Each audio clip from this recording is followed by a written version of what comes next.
So Niter is my most expensive resource, but I have halved the cost of upgrading now, so my bombards can start to appear. I don't think there's any benefit to coring and then upgrading, or then upgrading and then coring. I think it's all pretty much out the same in the wash. But what we'll do is I'm just going to see what the Niter market is like and whether or not you can buy it. You can buy it, but for quite a bit of gold. All right, I'll keep that in mind, but 85 gold for a bombard is not too bad. So we'll just go 1, 2, 3. Great General doesn't work, unfortunately, anymore. Actually, this Great General is going to be pretty useless. She's too early, but the war weariness reduction is a good thing. I'll just upgrade this to crossbow, pike and shot. Another pike and shot. This one can be a pike and shot. This one's a pike and shot. So we've got good anti-cav now. Is it worth getting Black Marketeer? No, I think Victor's going to be needed for now. I'll put Victor over there, but I'll remember I've got Victor because whenever you go to war, having somebody that gives you the extra loyalty always helps. Actually, I say that. I need to put you onto the front line. There you go, so that your effect is quicker to activate. Do I want to rush armies and mobilization? No. I think natural history is now the next one because the water parks, the zoos, all of these things will very quickly increase how fast we can make our cities happy. I've got a lot of cities in a very small space, so that'll be nice. Okay, I've got a lot of bombards though, so that is looking pretty good, and I'm going to core my units up. I think it's easier to manage them if they're all cored. It'll make me look a little less threatening to the AI, which is kind of a little more annoying. I'd like to have a little bit of a menace to me, so that they don't think about doing crazy peace deals or anything like that, but at the moment this is okay. I'm happy with the look of my army, and I've just now unlocked the Caravel upgrade. Here you go. The final little tap. Now the city will fall to me. Lovely. Oh, Mongolia's just going to let me claim the city. So I will. I could liberate it for some Diplo favor, but I'm going to keep it for now. Again, I'm really focusing in now. Really focusing in on all of the city-state quests that we can do. But Ngazagamuz is one. Rapa Nui, I've got this one being worked on as well. Both conversions. 2 city-states want me to get a great writer. I mean, it's about as unlikely as you're going to get. But you never know. Maybe I'll get a great writer. But getting a caravel and an exploration... Yeah, actually, that's just 2 caravels, isn't it? So next turn, I should be able to get 2 more city-state envoys. It just means, if you look at all of the city-states, like, I have so many random envoys with them that holding on to them later as we start to declare war on the world, it should be nice and easy. Plus, you get a new envoy every era. So you might as well, do the quest in the era, because if you don't, it gets wasted. New conquered city. Welcome to the 9 food, 8 production, 7 gold, 1 science, 1 culture, 2 faith trade route. You are welcome. Welcome to my empire. Actually, this has got a lot of housing in this city. I guess the Great Bath very much helps. No flooding has occurred on this river, though. Oh, that's unfortunate. My 1 gold on the competition is only 2nd place because Germany's actually doing projects. It looks like they've done 4. Could be expensive to buy these 2 diplomacy points, but I'm going to want to do it at some point. Yeah, Ludwig is polluting, though. Just in the last, 3 turns or so, they've industrialized. Don't feel like I'm too far behind that curve, but I guess I probably am further behind than I would like to admit. There's square rigging and caravel number 1, caravel number 2. There's 2 city-states there. I've done a really good job on this. I'm pretty impressed with myself. Okay, natural history means that I can get water parks now, which is quite a cool thing. Do I have Mexico City in this game? No, I haven't met them just yet. They could exist in the game. I'm unaware of their exact existence. That's the Chancery, though. Oh, look at it. 6 science per turn in my capital, and that's only going to get better because I've got some envoys to spend here. What do I want my capital to do? Bit more production? Yeah, let's set the production up. Let's actually get Nalanda back on side as well. Anyone else set on 5? Yeah, Nanadol. That would be an extra bit of culture in the city. Yeah, you know what? That's all good. Perfect. The yields are happy. The yields are fine. Garrison commander means that I'm getting extra loyalty in all the cities surrounding Gordian. My pike and shot are not being totally overrun by these cavalry now, which is that's a good thing to see. quite far away from flight though, aren't I? So we might have to start this war without it, which is a little bit concerning. Gonna wait 2 turns. Then my spy will be ready to go, and I think that'll be a good time. I just want to fight in Mongolia's land. If I can do that, then I've got Crusade. The more I think about how to improve my religion now, the more I'm pushing away from getting Pagoda first and going for Pilgrimage. Now, Pilgrimage doesn't stack with the Void Singer ability to give me other yields, which is a bit of a pain. What it does do is give me more faith per turn. It would give me about 54 at the moment. That lets me buy more apostles, it lets me buy more troops, it lets me use a lot of other faith-related purchasing things. So, effectively, my religion makes other religion happen. You gotta take it. I think it's quite a helpful thing. So, yeah, we'll do it. Oh, the alliances have all just expired all simultaneously, which is intriguing, and my spy has just arrived in Mongolia. So, what we're gonna do, give ourselves 1 level more diplomatic visibility. Just by doing that, we've reduced their intel on me by +6. That's quite big. Ethiopia has some military. Ottomans have more. I'm going to see if they're still up for this war. Yep, they very much are. So we're going to go for the joint war with Mongolia now. This is going to be a brutal conflict. I really, really hope that we are going to come out on top. In fact, actually, looking at our empires, we are so evenly split. This really couldn't be any closer. Then what we're going to do is try and invite Ethiopia in as well. No, they may even be peace locked. Good thing I checked that. Oh yeah, Ethiopia really is not liked by anyone. Okay, so we have an ally, which means that the alliance we've got to get going is definitely a military alliance that'll help to alleviate some combat strength as well. Alliance is reformed. Yeah, it's basically me versus Mongolia now. And as you can see, they're now down to +6 combat strength. It is purely the trading hub in this city. Now, this city is being quite desperately attacked by barbarians at the moment. It's tempting to give the city up. Just pass it off to somebody. It's not really giving me much at the moment, and I mean, I could always claim it back later, but that would reduce the combat strength of Mongolia by another +6, which is considerable. It's very considerable. I have to say, my +5 though, that really helps. My pike and shot can really pack a punch now. Oh, I tell you what I was going to do. I was just going to change my government around a little bit. I want logistics. Now, logistics is really handy because it means that my siege weaponry can move and fire in the same turn. And I also would love the raid card. That means if I do get the chance to do some pillaging, then, you know, we can pillage well. So we'll move to that. We will move to that. I will move to that. What I'm doing is I'm trying to create a bit of a defensive line around my nation with the pike and shot, so that my siege weapons can just sort of follow up from behind and fire over the top. If I can get a unit into Mongolian territory, that would be good also. How much is the next great general? Oh, great generals are very expensive right now. I think Mongolia actually has most of these, which is slightly worrying. Oh well, let's take the victories while we can get them. Actually, that's a good kill. And now you can see we have crusade bonuses in their cities. That really helps. Oh, I realised the stolen city, sorry, the borrowed city I've got, I almost said stolen there for a second, actually has a military academy in it. Oh, that's cool. Can just build crossbow court. 26 production in a 3 population city's not bad also. Let's see how Mongolia responds. They're going to have a lot of cavalry. If I can hold them off with the pike and shot for as long as I can, doesn't matter if my siege weaponry doesn't do a huge amount of damage. It will do some damage. Oh, the city centre only did 7 damage to me though. That's amazing. 2 turns away from the industrial zone, so I'm going to not waste the boost on industrialization. Let's instead pick up something else useful, like field cannons and cuirassiers. We could also go for cavalry. Oh, which is better? Let's go for this one, because I've just realized if I can get a kill with a knight, I can get the bonus. Got a lot of spare iron, haven't I? So let's just use some faith to pray it in. 60 strength, that's enough to wreck some trebuchets.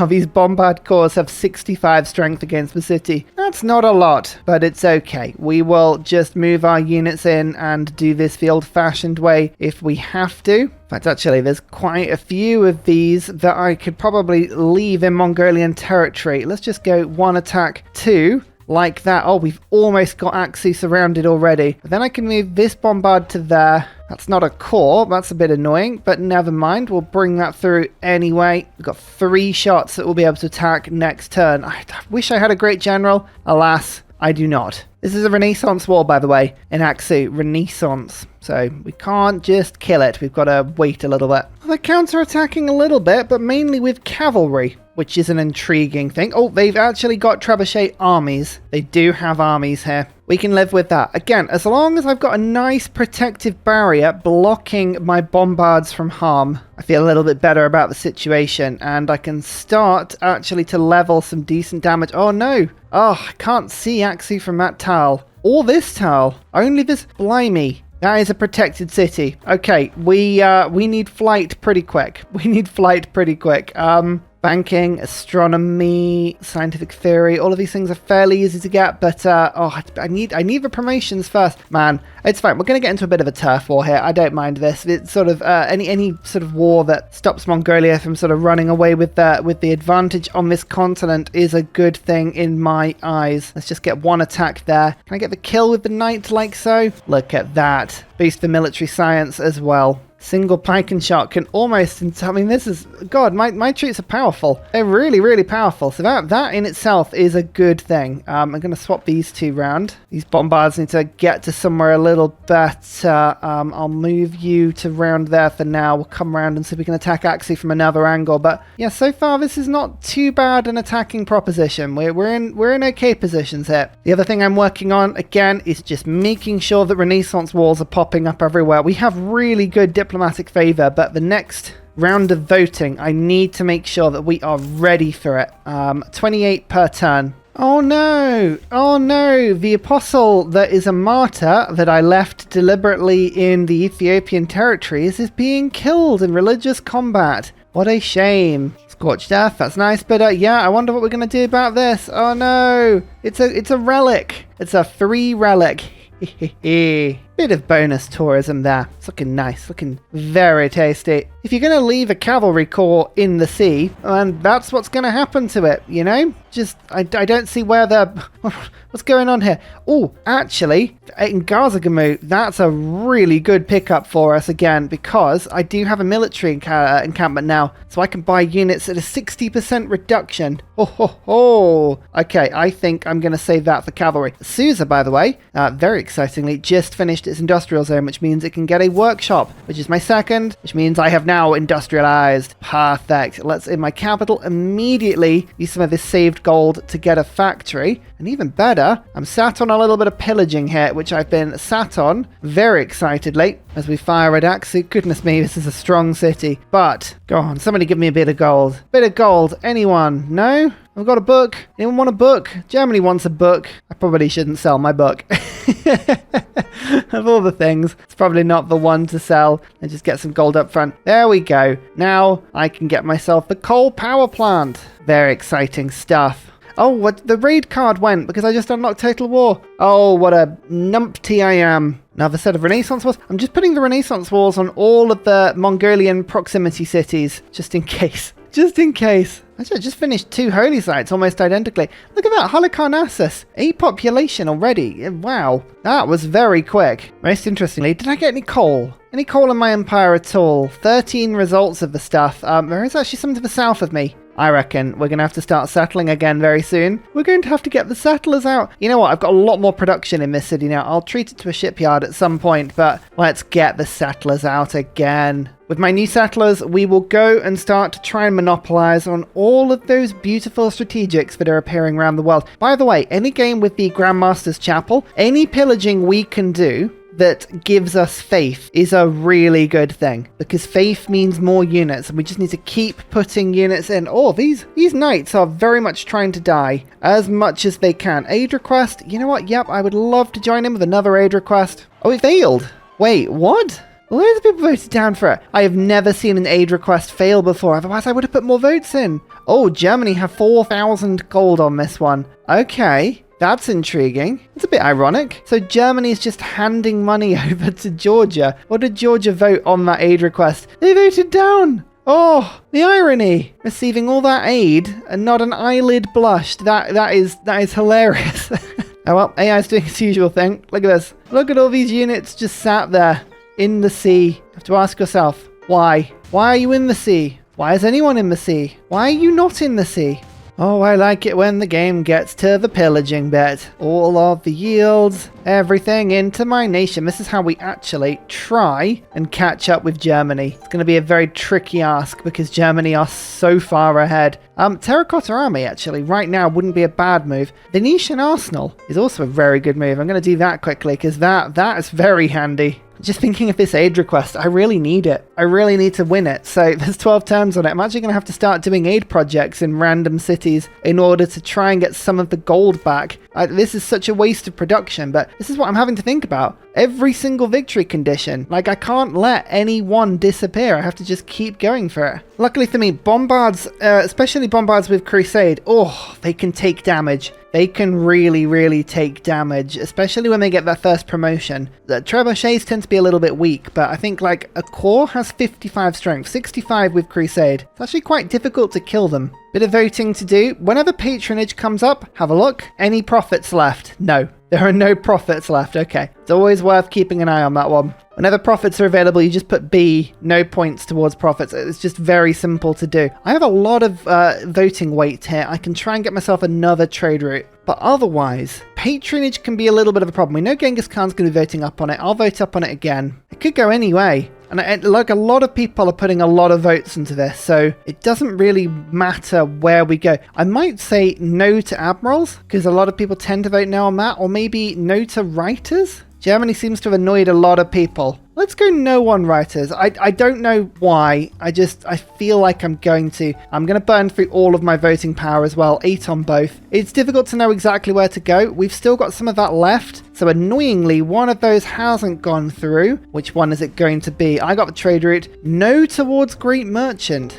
Weird. I mean, there's very little way you could have predicted that, to be fair. So it's always a bit of a gamble. But hey, we still took away 1 point. I'm on 5 points. Sometimes 5 is all you need. And, oh, look at that. Genghis Khan couldn't resist. They have to just keep sending units well into my territory in order to go and attack my trade routes. You're going to find no joy here, friend. I have a lot of very small and very bored units that can be used to just sort of bring you down a peg. I've got an archer coming down, don't you know? I can still boost ballistics with a fort. Let's just get a fort or two in friendly territory. I'll just buy 1 military engineer to do that. Seeing as Ngazagamu is just shaving the cost of anything like this to almost nothing. What do we reckon? Cavalry Corps, 72 strength? Don't mind if I do. I'm going to treat Mongolia to some units of their own making. See, one of the best bits about doing all of this pillaging, actually, is the fact that as you destroy the districts, the defensive strength of the city you're attacking starts to come down. Do you see it's getting +6 from districts? We can whittle that down to maybe, because the encampment is going to be difficult to destroy, but all of the other stuff we probably can. I'm being attacked on several fronts here, but I have a bombard that can now escape back home. Got a little bit of healing.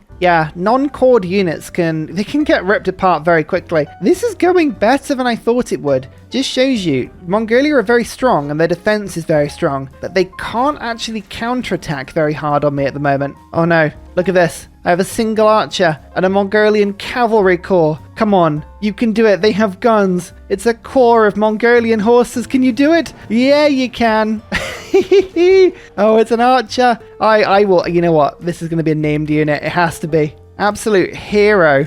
I actually managed to seize this city to the south, which is pretty handy. Little canal city in there. In fact, actually, there's quite a bit of canaling that can be done. I could probably get right through to this lake, which is, I mean, it would take the panel. Oh no, there's some hills in the way, unfortunately. But yeah, any strategy that involves a obscene amount of canaling, that's got to be a good thing. Yep, you see the line infantry causing my pike and shot cause issue? No. My cavalry is going to destroy you now. This is good as well. We're going to upgrade to armies so quickly. Oh, this is my favorite thing about having a religion lost at war. Randomly converting cities. The 3 era score. A pop. Oh, it's good. Equally the best bit about flooding units in on attack like I'm doing right now. The AI doesn't know where to shoot. It's just randomly attacking units. Like this crossbow is being attacked. This is not a problem for you.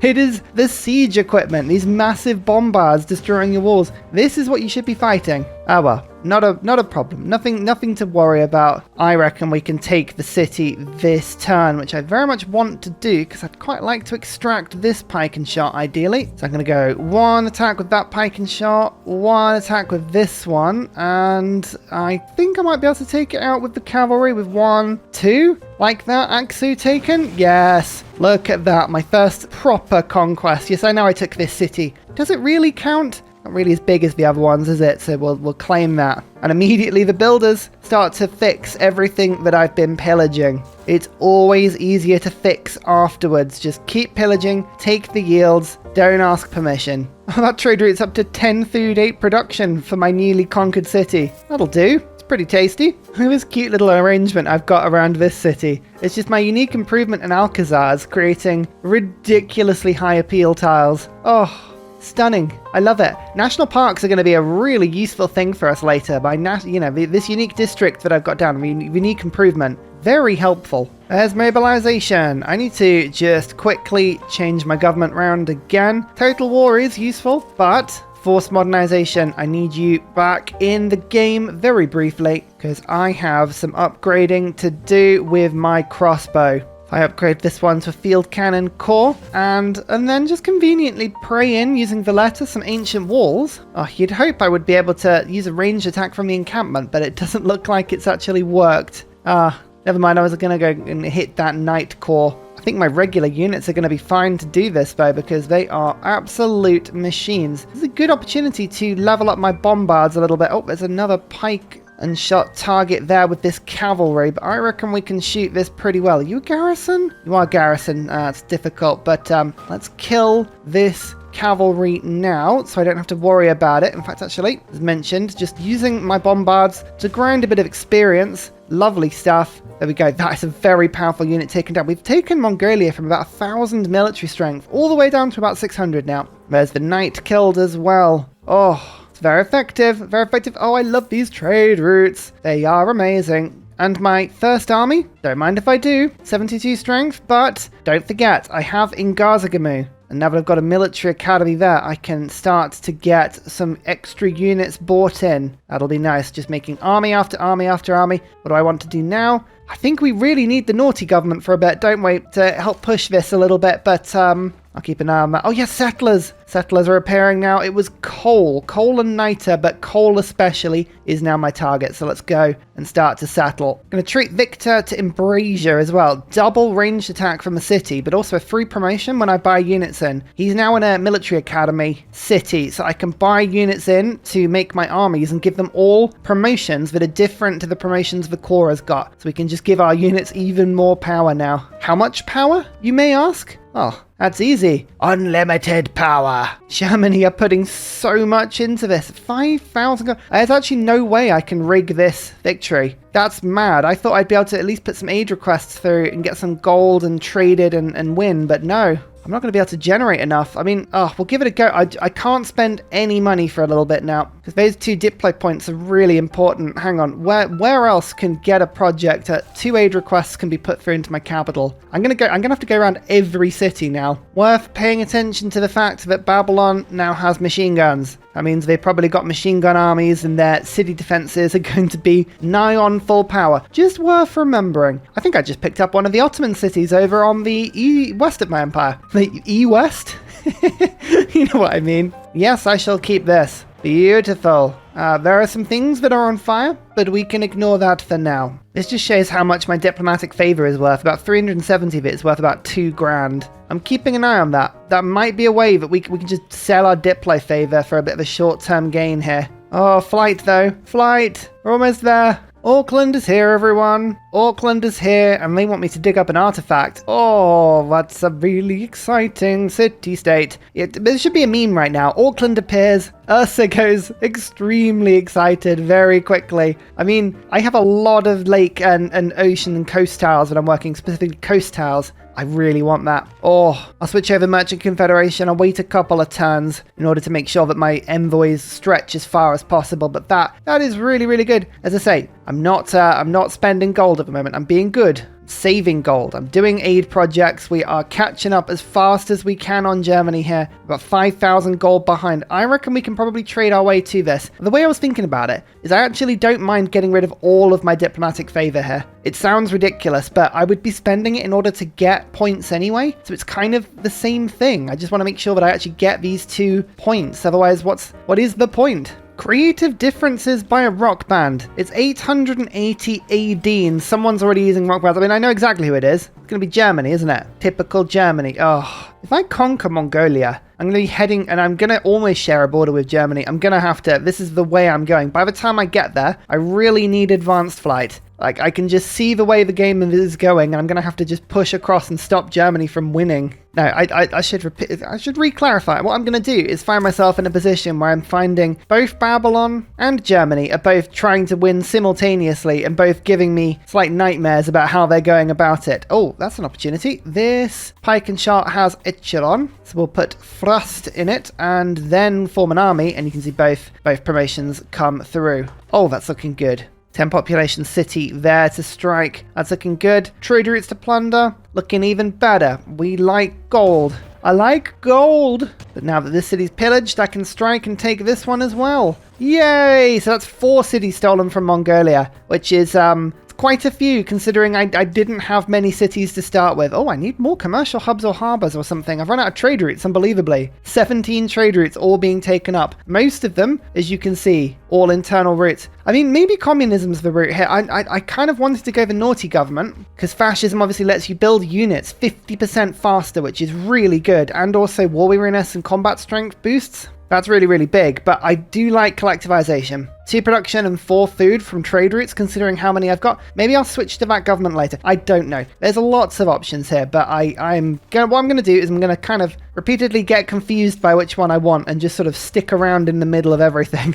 That's the strategy. Cavalry, in we come. Actually, this apostle, just get me some era score, will you? Thank you very much. Now we have crusade in this city, which is even better. Oh, I thought I'd boost to mass media that. Never mind. We're just going to send that little advance army ahead and do some great pillaging. Still 5,000 gold behind, but look, I've now got 2,600. We've been saving my gold up. Oh, I've got 10 turns to get Golden Age, actually. 158 era score, so I need to get 16 in 10 turns. Oh, that's a bit of a problem. Got a couple of wonders that hopefully will get finished in that time, so that'll help. But yeah, we need to keep an eye on that. My religion could get an Inquisitor. Should we get... Yeah, let's get some era score from the Inquisitor as well. That's worth an Apostle, I think. Hold on to these thoughts. Hold on to these thoughts. I tell you what, Industrial Era I'm really looking forward to because Canticle gets upgraded. Means I can get cultists. I can start working on the loyalty of cities nearby. If a civilization goes into a dark age, I can start sealing cities like that. Oh, my cavalry is being attacked on multiple sides now. There's a pike and shot army. Mongolia have learnt from my strategy. They can see me using anti-cav to best effect, and they can see my cavalry walking around, and they're like, oh, we'll have some of that. As promised briefly, let's put Diplomatic League back in. Triangular trade is giving me gold. I'm wondering if there are better ways of getting that gold, but for now, that'll do. Let's get Total War.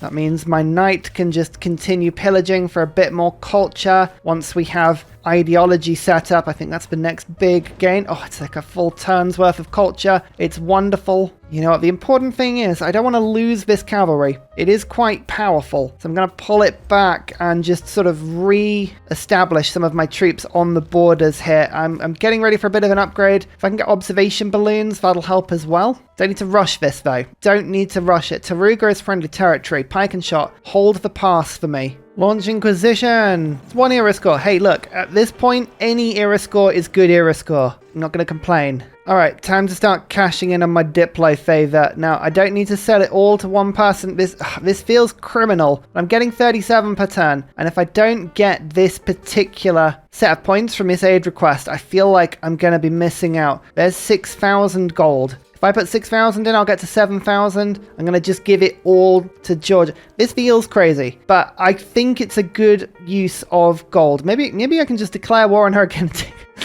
I don't know. I need this aid request. I need it. See what Germany does. They may respond and give loads of gold to Georgia in response. They just actually lost a bunch there. Have they just given some to Georgia? We'll hang on to it as a concept. You never know. Anyway, Mont St. Michel. All apostles now have martyr. So as we go through the game, I'm going to be able to get more and more relics. These are going to combine with the Voidsinger relics for a bunch of tourism. If I can pick up Biosphere later, I should have enough culture to win a tourism victory once I take out Germany with its 1,000 culture per turn. Absolute ridiculousness. But hey, this is all just a case of setting up for later, you know? That's kind of what we're aiming for here. I totally forgot to pick up Auckland. Look at this. I'm industrialized anyway, so that's really, really good. Now we have a lot more production in my empire. Plus, I think I just discovered a bit of this land between Georgia and Babylon. Babylon have definitely stretched over the sea to go and settle near Babylon. Sorry, Babylon have gone to go near Georgia. Not themselves. It's not a mirror game. It's a very full map. I love the way the Deity AI, it knows how to expand. It's actually quite fun to watch it do it. One more city, and let's now... Oh, sprawling empire. That helps, but let's get some coal. Oh, I really need some coal. That would power my cities. That would give me some more era score on top of that. There is flight, which means observation balloons are now a thing. Aid request, 0 turns. It says I'm going to beat Germany. I don't trust it fully, so I'm actually just going to give like another 200 just in case, but I think I've won that. That will make me very happy if we have. Here are the promised observation balloons though. Perfect. I'm actually going to spend just a little bit of time here upgrading and getting some more bombard armies. 72 bombard strength with range, with flight. It's a good use of my faith, especially because they come with a promotion. So yeah, I'm going to do that. Oh, flight makes such a difference. It really, really does. But I think advanced flight definitely is the way to go. So we're going to go for aluminium, see whether we have any of it. And if we do, perfect. The lights are on. Is anyone home? No one knows. Oh, look at that. Germany did do a bunch of projects at the end. My 200 wasn't necessary, but I would have won with an 80 points. Oh my lord. Anyway, we got some diplomatic favor to make up for the load that I sold, and I get 2 diplomacy victory points. That is the most important thing to come out of this. Perfect. We're up to 39 per turn. So I'm trying to use my faith where I can to build Renaissance walls, but it's a little bit tricky. There's ideology, which weirdly, I haven't been using anything of this. Economic Union, 5-year plan, these are all really good things. Diplomatic League, I don't need anymore, so let's put Raj back in. Basically anything that gives me an advantage at war, one advantage with faith, an advantage with anything that kind of makes sense from that point of view. I'm tempted to put liberalism in. I don't know if it's quite good enough. We could get gunboat diplomacy for a little while as well. Forced modernization for now. Yeah, that'll do. It feels weird to not be going communist, but for now we're going to go fascist because I just think it's got too much advantage for me. I'm just going to get a 3rd military academy because that should be the boost. Yep, there we go. And another city as well. We've actually overshot on era score considerably. As long as we remain at war, I'm hoping era score will never be a problem for us again. Here is the observation balloon though. It's made its way just about to the front line. Field cannon, make your way forward. I think you had garrison. Yep, so actually stood on top of this. District is really good. We've got 1 bombard in range now. Here's a 2nd. I'll be able to put more in a second, but yeah, look at these. We've got more units now. We can start laying siege to both of these cities. I just need more siege equipment. I'll let my Niter build up. We'll send some more bombards to the front line. Oh, like an absolute traitor. At some point, the Ottomans made peace with Mongolia. I wondered why I'd lost the +5 bonus from my military ally. Oh, they peaced out. Chickens. Still converting cities whilst at war. Steam power. Oh, yeah, right. That means we can do railroads. Oh, railroads. Everyone knows that railroads are the best thing in Civ. Quite considerably are. Moving your troops around is pretty handy. But also, Civ 6, a little known fact, is actually a railway simulator. Not many people know that, but it's always worth keeping it in mind. This is much better. Serious damage now being sent over to Mongolia. Perfect, perfect stuff. Oh, incendiaries as well. This field cannon is almost impossible to kill for the city. We like it. I managed to take a city on the north of the continent here. That's quite good. I actually reckon, loyalty-wise, I might be able to hang on to this city, which is fairly entertaining. Liang, can you just do me a favor and just pop over here for now? Thank you. This might pull their army to the north a little bit, stop Mongolia from getting too complacent. I'm really managing to throttle their army here. This is quite an effective strategy. Just slowly creeping in, doing lots of pillaging. Check all this coal out as well. Gonna steal all of this when I take Al Malik. I know you want peace. I know, but I want all of your cities. Sorry, Mongolia. It's not gonna happen. Venetian Arsenal. This lets me build boats at twice the rate. Every time I build a boat with production, I get a free one. If I'm going to send out missile cruisers, I'm going to send out nuclear submarines, aircraft carriers, this is how I'm going to produce it. That is a lovely pickup. My first aerodrome being put down as well. Oh, yes, I love it. Here come Ursa's troops as well, with new bombards, with new crusade beliefs. Oh yeah. Mongolia doesn't know where to defend right now. I'm attacking from so many different avenues. It's like, pick a target, friends. You're not gonna pick the right one. And finally, a very special shout out goes to Glorious Petra, Matthew Wilkinson, Paul Coffey, Portland, Scott Stratton, Major King Kong, Davalex, Skeptical Bear, Kroger Brand Trail Mix, Alex Noob, Cinnamon Beard, Petra Ryan, Matthew Hatch, Rom88, Radiatore, Private Selection, Genoa Salami, Boyzoro, Callum Billy, Garrett Gowan, Polar Beret, El Truant, Creston, RB Hedged, Mushkin Mandletort, Esri Dax, Deeble Time, Shoelace, Burial, I'm Daft, Gooberman, Clint Hennis, Dr. Bobby, Polar Wallabear, Mixomatosis, NTG Golfman. Thank you everyone for your support. See you all in the next video. Goodbye!